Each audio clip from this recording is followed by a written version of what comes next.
Ivan Štuhec, treba bo povedati resnico. To ni lahko, ker ljudje nočejo slišati resnice. Kaj pa naj jaz vem o resnici?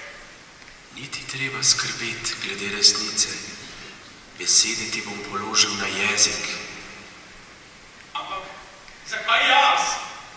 Zakaj jaz? Zato, ker si javna oseba in nastopaš na televiziji, okroglih mizah, soočenih in prav zdaj nastopaš in moraš v oratoriju v Mariborski nadškofiji.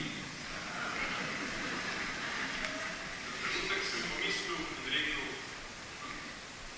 prav, storil bom to, odvrgel bom namočnik.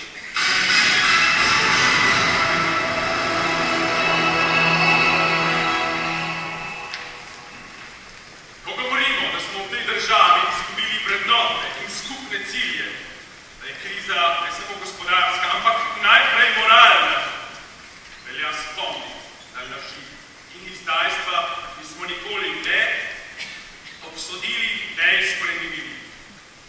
Službo državne varnosti, ki se morala imenovati služba partijske varnosti, imamo povsod.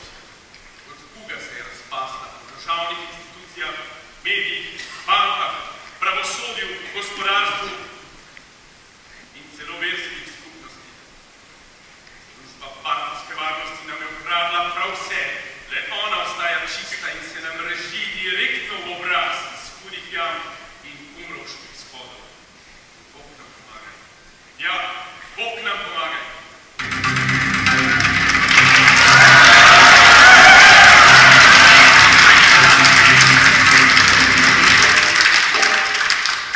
Vendar pa so šle zle sile iz ozadja še dlje. Po bančnem sistemu so zavedle še rimsko kurijo, ki je posledično papeža Frančiška pripeljala do odločitve, da je odstavil nadškofa Antona Stresa in Marjana Koruška. Oprostite. Papež je vendarle nezmotljiv. Res je. Papež je nezmotljiv pri vprašanjih vere in morale.